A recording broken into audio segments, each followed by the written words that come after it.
Baby Peanut kinagiliwan dahil sa cute na pagtatagalog.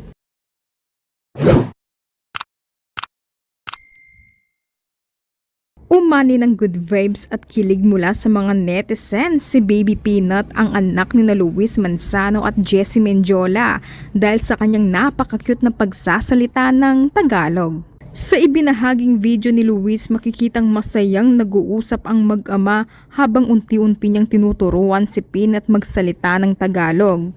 Bagamat hirap paminsan si Peanut sa ilang salita at nagkakapalit-palit ang kanyang pagbigkas, lalo naman itong ikinatuwa ng mga netizens dahil sa kanyang adorable na boses. Marami ang natuwa sa pagiging porsigido ni Peanut na matutong magsalita ng Tagalog. Kahit may mga salitang nababaligtad niya, agad naman niya itong naitatama, dahilan para mas lalong maging cute at nakakatuwa ang kanyang mga kwento. Dahil dito bumaha ng positibong komento ang naturang video at maraming netizens ang nagsabi hindi sila nagsasawang panoorin ang mga cute at natural na bonding moments ni Luis at Baby Peanut.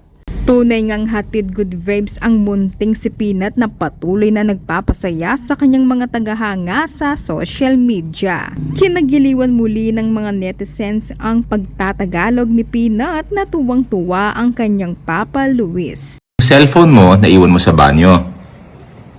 Cellphone mo, iwan sa... Yung cellphone... Ko? Yung cellphone ikaw, naiwan sa... bathroom ako. Naiwan sa bathroom ako? Naiwan sa bathroom ko. Yung cellphone ko, naiwan sa bathroom mo.